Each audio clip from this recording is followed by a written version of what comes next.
Le cercle RH, on parle aujourd'hui des bureaux. À quoi ressemblent, je ne dis même pas à quoi vont ressembler, à quoi ressemblent nos bureaux aujourd'hui depuis que la crise Covid est passée.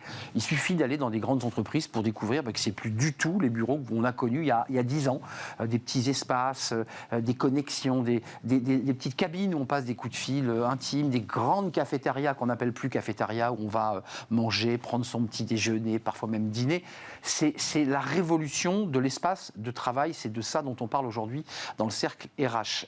Avec moi, 3 invités, ils sont des spécialistes du sujet. Anne Le Bruchec, merci d'être avec nous, Chief People Officer chez Job Teaser, et vous aurez une vision très européenne, française et européenne, pour voir comment les choses se passent et comment elles évoluent dans certains pays européens. Merci d'avoir répondu à notre invitation. Jérémy Papon est à vos côtés. Bonjour Jérémy. Bonjour. Vous êtes Head of Consulting, on en a marre de citer ces titres anglais, Head of Consulting, Workplace Strategy and Project Management chez BNP Real Estate. C'est quoi votre titre en français, si je devais le mettre en français ? Responsable du département du conseil. Du conseil, et vous aurez une analyse évidemment d'expert, parce que vous analysez aussi comme un expert ces transformations de nos bureaux. Et puis Maxime Septi. Bonjour Maxime. Bonjour. Vous êtes alors vous directeur marketing, voilà, je m'y retrouve, c'est français, chez Human Protocol, avec des outils tech qui nous permettent de nous connecter. On avait un invité qui nous disait mes salariés sont au Guatemala, et ils ont leur bureau, leur espace, et ils peuvent travailler très très loin. D'abord, une définition, est-ce qu'on est dans la transformation, Jérémy et mes 2 invités, est-ce qu'on est dans la transformation ou est-ce on a déjà basculé? Parce que je suis parfois invité par des RH, ils me font visiter leur entreprise. Honnêtement, je suis halluciné de la transformation des espaces de travail. Il y a des espaces de repos, il y a des réunions où on se pose sur des ballons. Enfin, on en est où là? On est au milieu, on a fait la transfo, ou on est qu'au tout début? Jérémy? Alors c'est vrai que sur le plan des environnements de travail, la réponse aux nouveaux modes d'organisation qui incluent du télétravail, des environnements de travail plus hybrides, c'est ce qu'on appelle les environnements de travail dynamiques, qui embarquent du flex office à un degré plus ou moins fort. Ce qui s'est passé dans une période très très courte, là, c'est que le modèle qui a dominé, le modèle d'aménagement, qui a dominé l'aménagement des entreprises pendant plusieurs décennies, il s'est retrouvé inadapté en moins de 2 ans. Clairement. Ça s'appelait les environnements de travail statiques, traditionnels. Open space. Alors l'open année space 2000. En faisait partie, mais ce qui comptait surtout dans ce modèle-là, c'est qu'on mettait l'accent sur le poste de travail individuel. Et maintenant, dans la bascule qu'on est en train de vivre, qui est très forte, comme vous venez de le dire, on redistribue les espaces plutôt vers du collaboratif, vers des expériences de vie, des lieux de vie, plutôt que vers le poste. Donc la transformation qui est en cours, elle est massive, elle touche quasiment tous les secteurs d'activité, toutes les tailles d'entreprise. Ce qui est nouveau aussi, c'est qu'elle n'est plus que parisienne, elle touche à l'échelle France maintenant l'ensemble. Déjà toutes les grandes villes. Absolument. D'une manière assurée. Je parlais avec un secrétaire général d'une grande banque qui vient de changer son siège, c'est pas très compliqué à trouver, et qui me disait qu'il n'avait plus de bureau.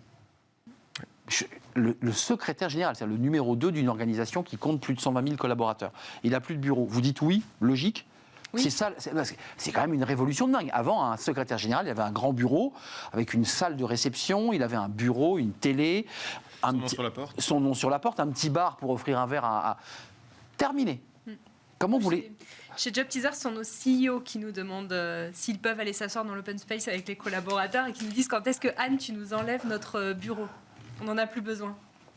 Alors dans la vraie vie, on voit quand même que ces secrétaires généraux louent à l'année quasiment la grande salle de réunion qui leur est dédiée, pour rentrer un peu dans les subtilités des stratégies. Mais il y a quand même cette idée qu'on n'est plus dans le vertical, mais on est dans l'horizontal. C'est ça l'idée en fait. C'est que le chef va se mêler avec toutes les équipes. Oui, et je dirais qu'il y a beaucoup plus de mouvements aussi sur le plateau sur lequel on se trouve. Auparavant, on avait l'habitude d'arriver, et puis on avait son bureau, on avait décoré avec ses photos, et on savait exactement où on allait s'asseoir. Aujourd'hui, c'est vrai que beaucoup d'entreprises, c'est notre cas, ont opté pour le flex office. On a un ratio, chez nous, c'est 7 bureaux par collaborateur. Avec le télétravail, c'est très possible de gérer ça. Et donc, on arrive, on a des bureaux de passage pour que les équipes puissent se mixer. On a mélangé aussi les équipes, c'est très appréciable pour qu'elles puissent collaborer beaucoup mieux ensemble. On a décoré, mais on n'a pas son bureau attitré. Ah oui. Et on a dû faire suivre beaucoup de techno pour permettre de réaliser tout ça. On y arrive, Maxime. Mais on a eu un sociologue sur ce plateau il y a 1 année et demie qui avait écrit un livre sur l'histoire du bureau. C'était totalement passionnant, c'est du Moyen-Âge jusqu'à aujourd'hui. Bon, il y avait le bureau fermé, comme vous dites, avec le nom du patron, responsable du personnel. Puis petit à petit, les murs sont tombés, on a ouvert les espaces. Mais comment vous expliquez cette transformation? Comment on l'explique? Au-delà du fait que vous apportez des outils tech pour nous rendre libres et de travailler où on veut. Comment on explique cette transformation? Elle vient d'où? Moi, je dirais qu'au-delà de la technologie, il y a aussi une tendance humaine derrière ça. Nous, par exemple, chez Human, on va plus loin encore dans l'horizontalisation des choses, parce qu'on n'a pas de CEO, par exemple. On n'a pas de président-directeur général à notre organisation. On travaille de manière collégiale sur 30 pays différents. Et il y a énormément de projets tech maintenant qui s'organisent de cette façon-là. Tout simplement parce que je pense que tout individu maintenant a envie de pouvoir un peu prendre part aux opérations de son entreprise, mais aussi intégrer, je dirais, son travail dans quelque chose de plus large, qui serait peut-être plus une mission personnelle que vraiment d'avoir des horaires un peu fixes et un bureau fixe. Mais c'est très philosophique ce dont on parle, parce qu'à travers le bâti et la structure bâtie, en fait, c'est l'homme qui fait bouger tout cela et qui bouge. Je voudrais quand même qu'on voit votre... Alors, je ne sais pas si c'est une vitrine ou si c'est quelque chose qui... Mais c'est un bâtiment Métal 57 Concept CXC, c'est à Boulogne-Billancourt. Peut-être, on va voir les photos, peut-être nous les commenter. Excusez-moi, quand je vois cette photo... On est dans une entreprise, on est à la cafette, on est dans le salon VIP d'une gare, c'est quoi? Métal 57, c'est un des plus beaux exemples et les plus récents de redéveloppement, d'imagination d'un immeuble de bureau qui correspond à ces nouvelles formes de travail dont on est en train de parler. Oui, ça c'est le socle du rez-de-chaussée. La première révolution dans cet immeuble, c'est qu'il y a quasiment 20% des espaces totaux de l'immeuble qui sont dédiés à la collaboration en bas. C'est quand même un ratio qui est très poussé par rapport au modèle d'avant. Là, vous êtes sur des espaces qui sont dédiés à l'écosystème de l'entreprise. Donc les collaborateurs, les visiteurs, les clients. On peut le voir là. Alors là, ça, c'est une salle de réunion? Ce sont toujours des espaces qui sont à la disposition de l'écosystème de l'entreprise. C'est très beau. Toujours sur le socle. Effectivement, il y a des ambiances architecturales qui sont très travaillées. Avec une transparence, je m'autorise. Avec beaucoup de... Non, mais c'est-à-dire qu'on voit qui est dans la salle. Avant, ce n'était pas le cas. C'était muré. Il fallait qu'on pousse la porte pour voir si c'était le directeur général qui était assis. Là, on voit... Complètement. On se regarde. Ça dit quelque chose aussi, je trouve. On est sur des modèles beaucoup plus ouverts sur l'extérieur, beaucoup plus ouverts vers, en général, l'écosystème immédiat de l'immeuble. Donc, il n'y a plus besoin nécessairement d'avoir son poste de travail comme vous le mentionniez. L'intelligence de ces bureaux, ça repose plutôt dans une diversité d'espaces non attribués qui sont à la disposition de tout le monde. Alors, j'ai un petit paradoxe que je voudrais soulever, parce que vous êtes des experts du sujet. On est dans une société de l'individualisation, on veut tout d'une manière individuelle, et là, vous me dites exactement l'inverse. On ne veut plus avoir son bureau à soi, avec son petit mug, avec sa petite photo. D'ailleurs, je ne sais pas si on ne veut plus, parce qu'il y a eu un vrai débat sur le flex office. Il s'est vraiment installé, le flex office, parce qu'au tout début, pendant la période Covid, il y a pas mal d'acteurs de la tech qui sont venus en disant on a le truc, vous appuyez sur le bouton, vous y êtes, vous tirez votre bureau, puis vous partez. On a lu des articles dans Le Monde, dans le Figaro, qui disaient les salariés, ils ne sont pas totalement prêts. C'est quoi? C'est vous qui l'imposez ou c'est une demande qui vient d'en bas? On a fait chez Job Teaser, nous, beaucoup d'enquêtes auprès de nos salariés pour mesurer jusqu'à quel point ils avaient évolué dans leur pratique. Et on a vraiment vu post-Covid que leurs besoins en matière d'aménagement du bureau avaient changé. Par exemple, dorénavant, ils nous disent « j'ai pas vraiment besoin d'avoir un espace, moi, pour me concentrer. Si j'ai besoin de me concentrer, je reste à la maison parce que je suis en télétravail. En revanche, j'ai besoin d'avoir un espace collectif, j'ai besoin de pouvoir organiser des réunions dans lesquelles on va travailler ensemble, j'ai besoin de faire venir mes collègues en Europe. » D'où le cadre, la qualité du cadre. Voilà, et j'ai besoin d'avoir des salles donc modulaires dans lesquelles je vais pouvoir faire des activités de groupe, je vais pouvoir faire des workshops, je vais pouvoir travailler autour d'ateliers, et c'est ça qui est devenu très important. Il est rentré dans les mœurs, le flex office, et je vais donner la parole à Jérémy, parce qu'il reste 3 autres photos qu'on a sélectionnées qui sont dans le cadre de la qualité de vie au travail et l'accès à son emploi, qui est un sujet très important, mais le flex office, on y est, il est entré dans les mœurs, ou ça ne concerne qu'une petite frange des salariés de la tech notamment? Alors, je dirais oui, nous on adresse, je dirais, encore une plus petite frange, parce que notre technologie permet à plus de 500 000 personnes dans le monde aujourd'hui d'avoir accès à des tâches, à des micro-jobs, comme on peut dire en anglais. Et ces personnes-là, on est vraiment sur une frange extrême, je dirais. C'est des personnes qui veulent rendre de compte à personne, qui ne sont pas employées par aucune structure. Donc des lieux comme ça font beaucoup de sens, parce qu'elles peuvent avoir accès à un environnement très professionnel, le temps nécessaire pour elles d'aller au bout de leurs tâches, et puis après repartir à une vie totalement différente. Donc je pense que c'est parfaitement ancré, et c'est une tendance mondiale. Nous, on est sur 30 pays, Et tous nos collaborateurs, donc à l'intérieur de notre structure, mais aussi à l'extérieur avec les workers, ont accès à ce genre de structure de flex office. Génération Z plutôt? Oui, on est vraiment sur de la génération Z qui veut en fait globalement plus rendre de compte à personne. Ouais. C'est-à-dire que je suis lié, mais d'une manière très fine, avec l'organisation. Avant, on avait un gros tuyau, on était relié par son bureau, par ses chefs, par sa hiérarchie. Là, tout d'un coup, le fil devient très très fin. Et nous, notre technologie, c'est exactement ça. C'est-à-dire qu'on arrive à relier des personnes qui souhaitent faire effectuer une tâche à des personnes qui veulent effectuer une tâche. Le lien, il est philosophique. Pourquoi ? Parce que la génération Z veut savoir si elle a envie d'effectuer la tâche. Sans un lien de contrat. Sans un lien de contrat, automatisé et immédiat. Et le paiement se fait par un tiers de confiance technologique. Et du coup, le seul lien se fait par la propre volonté de la Gen Z de réaliser le travail ou non. Ça décoiffe ce que vous nous dites. Moi qui suis un ancien, qui suis un senior, puisque je suis rangé dans la catégorie, c'est surprenant ce qu'on entend. Jérémy, vous avez l'expertise. Et ce que vous utilisez à Boulogne, c'est aussi une manière de montrer à vos clients, regardez ce qu'on est capable de faire aussi, j'imagine. On voit, il y a eu une crise des bureaux pendant cette période Covid. Les entreprises ont réduit, ils se sont dit, mais pourquoi avoir autant de bureaux ? Ce qui forcément fait repenser le business automatiquement. 3 images quand même qui sont intéressantes. Les bornes électriques qu'on va voir s'afficher, les vélos, donc la mobilité et le sport. Alors on voit les voitures avec des bornes qui permettent aux gens de pouvoir se garer avec leur voiture électrique et de recharger. Ils repartent le soir.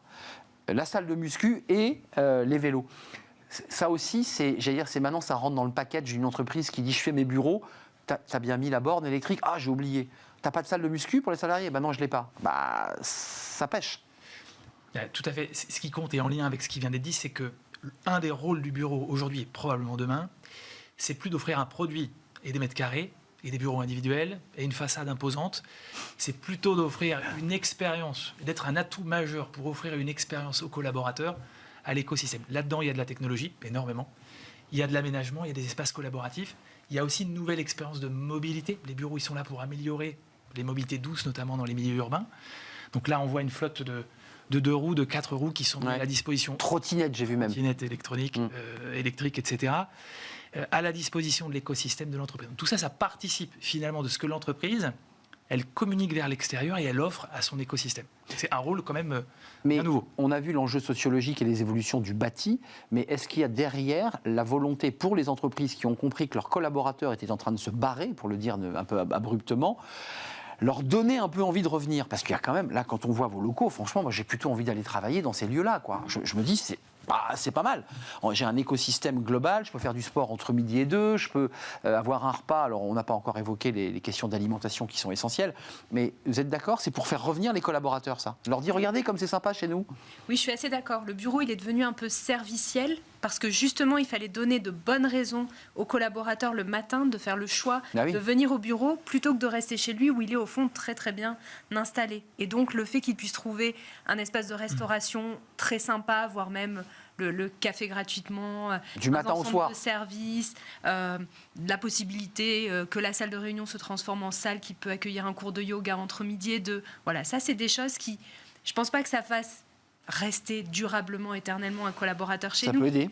Mais ça améliore tellement son confort quand il vient au bureau que ça compte. Mais vous êtes en contact avec vos clients BNP Real Estate, c'est-à-dire que des gens qui vous disent, moi, je prends moins. Mais quelle offre vous leur proposez et quel message vous leur faites passer? Parce qu'il y a ceux qui sont très modernes, Maxime fait partie de ceux qui sont à la pointe, puis il y a ceux qui sont un peu encore à l'ancienne, ils veulent encore le bureau fermé. Vous leur dites, attendez, on a autre chose à vous offrir? Comment ça se passe, cette relation-là? C'est assez clé, effectivement, de comprendre le point de départ. Lorsqu'on est dans un secteur de la technologie qui est forcément très audacieux sur tout un tas d'initiatives et d'innovations, on est très tenté, effectivement, de disrupter très fortement le modèle dominant de bureau de service dont on est en train de parler. Pour quand même la grande majeure partie de l'économie française et de nos clients, la New Gen, lorsqu'on lui demande où elle souhaite travailler, elle souhaite quand même venir au bureau, précisément pour les services. Qu'est-ce qui l'intéresse d'ailleurs dans les bureaux? C'est la restauration dont vous parliez. Eh oui. C'est les lounges, c'est les espaces de coworking, c'est une qualité technologique. La salle de muscu. Alors, la salle de musculation et de sport sont des bons atouts également. Clairement. Mais finalement, Metal 57, ça nous sert, nous, en tant qu'entreprise, c'est une vitrine, à utiliser l'immobilier pour travailler le retour au bureau, pour montrer qu'on s'adapte également aux nouvelles organisations du travail chez BNP Paribas Real Estate, et puis à générer de l'attractivité supplémentaire par rapport à celle qu'on pouvait avoir dans le modèle d'avant. Mais ce que j'entendais chez Maxime, quand même, c'est quand même que on n'était pas dans la fin du travail, loin de là, mais dans la fin du travail type 20e siècle, dans une relation de contrat, dans une relation de hiérarchie, où j'ai un chef qui vient piloter, surveiller. Et est-ce que le bâti est capable de s'adapter à ça, et est-ce que la technologie peut s'adapter? Parce que c'est ça l'enjeu, en fait. Moi, j'y crois totalement. Nous, globalement, les tâches qu'on réalise, c'est pour de l'intelligence artificielle. Je ne vais pas rentrer là-dedans aujourd'hui parce qu'on en parlerait pendant des heures. Mais à chaque fois qu'une grande technologie est arrivée, en fait, le nombre d'emplois a doublé. Ça, c'est un grand débat qui s'est posé dans le JDD de la semaine dernière. Exactement, je suis au fait de l'actualité. Et pour autant, je pense que les lieux comme ceux-là sont fondamentaux. Pourquoi ? Parce que, par exemple, la semaine dernière, nous étions à Londres, réunion d'équipe avec tous les pays concernés chez Human Protocol. On a réservé un endroit de ce type. La salle de musculation, c'était un choix parce que, en fait, nos collaborateurs, dans leur journée, ont une routine de sport. Et en réalité, quand on a accès à ça, on réunit tous les critères qui nous permettent d'avoir une journée complète et d'effectuer nos tâches, mais d'une manière plus flexible. Anne, un petit mot, puis je voulais quand même terminer, parce que vous êtes percuté aussi par tous ces espaces de travail coworking qui sont en fait de la location, et on ne devient plus propriétaire ou locataire sur bail. Mais on se dit, tiens, pendant un mois, je déploie mes équipes, puis après j'arrête parce que j'en ai plus besoin. Est-ce que c'est peut-être ça l'évolution aussi du bureau, dans la manière dont on le consomme, le bureau ? Ça peut être le cas. Je rebondis sur ce que vous venez de dire. Effectivement, nous, on a aussi... Le bureau, ça reste un lieu professionnel malgré tout. Et il y a aussi beaucoup de réflexions à avoir sur quels sont les rituels qu'on va mettre en place. Les collaborateurs, ils sont contents de venir parce que tous les mois, ils vont avoir une présentation à laquelle ils sont habitués, beaucoup de transparence sur la stratégie de l'entreprise, des intervenants externes. Ça, c'est aussi sur la base d'événements très professionnels qu'on va faire l'animation au niveau du bureau. Je vois réfléchir Jérémy, parce que ça c'est un enjeu business. Là aussi on pourrait y consacrer une émission. C'est cette transformation, elle modifie aussi votre modèle et la manière dont vous créez de la valeur. Oui, ce qui vient d'être dit est fondamental parce que le modèle du bureau d'avant, finalement, qui était le lieu unique classique de l'entreprise, celui-ci, il a vécu avec l'adoption massive du télétravail dont on parle. Donc maintenant, on est plutôt sur une distribution de lieux. Il y a le bureau qui est une partie des lieux qui sont fréquentés par l'écosystème de l'entreprise. Il y a le domicile. La New Gen, dans nos derniers sondages, elle nous dit que l'autre lieu, à part le bureau qu'elle occupe, à 94%, c'est son domicile. Il y a finalement encore assez peu d'adoption en ce qui concerne les espaces de coworking et tout ça. Ils deviennent une partie de la pluralité, en tout cas de la diversité des lieux de travail. Le bureau reste l'atout majeur pour les entreprises aujourd'hui, le domicile étant le numéro 2 et les tiers-lieux, espaces de coworking étant ensuite plébiscités par Juste avant de nous quitter, ça, ce que vous proposez, qui est quand même très très beau, c'est une offre que vous faites clé en main à des clients. Vous leur dites, voilà, on peut vous proposer ça. Alors, ou pas. Ou est-ce qu'on est encore dans la vitrine, là? On est vraiment encore dans le truc qu'on adore, mais qu'on ne peut pas encore acheter. Non, tout à fait. C'est un des savoir-faire de la maison BNP Paribas Real Estate, précisément, que de prendre un ancien immeuble. En l'occurrence, là, il s'agissait de la dernière friche industrielle d'Île-de-France, c'est vrai, qui a été redéveloppée depuis zéro, et de la convertir en un hub de bureaux à destination d'une ou plusieurs entreprises. On ne l'a pas évoqué, mais il y a aussi l'idée du hub, c'est-à-dire superposer plusieurs étages avec des cohérences. On est d'accord, ce qui fait un peu écho à ce que vous dites. Il y a de la tech, il peut y avoir une boîte d'ingénierie, c'est ça aussi. Peut-être avant, il y avait une seule usine, un seul bureau qui était la même marque. Là, en fait, on peut empiler des choses. C'est ça l'avenir ? C'est l'idée, c'est ce que les entreprises, en tout cas de mon écosystème, recherchent. Synergie sur le lieu. Et c'est aussi pour ça qu'on se tourne à nouveau vers les lieux comme ça. Oui. Parce qu'en fait, on est plus efficace, on monte un étage, on se connecte. Oui, voilà, c'est ça. Et on a juste à prendre l'ascenseur pour aller chercher l'info en haut. D'ailleurs, dans cet immeuble, vous avez une entreprise de la tech, de l'IoT, de la pharma, du retail. Il y a un écosystème qui se crée de création de valeur, finalement. Passionnant. C'est vraiment une révolution qu'on est en train de vivre. Merci à vous trois de m'avoir éclairé. Merci à vous, Jérémy Papon, Head of Consulting, je le refais, Workplace, Strategy and Project chez BNP Real Estate. Merci à Anne Le Bruchec, Chief People Officer chez Job Teaser. Et ça bouge aussi partout en Europe. Et puis merci à Maxime Septi de m'avoir fait voyager, comme ça j'ai l'impression de changer de galaxie, Chief People Officer et directeur marketing Human Protocol, que je ne me trompe pas dans directeur marketing, c'est bien. Merci à vous trois. La suite de notre programme, c'est Fenêtre sur l'emploi et on accueille le vice-président de la CPME. Contexte de mouvement social évidemment, réforme des retraites, mais pas seulement, service minimum. On fait le point avec le vice-président de la CPME.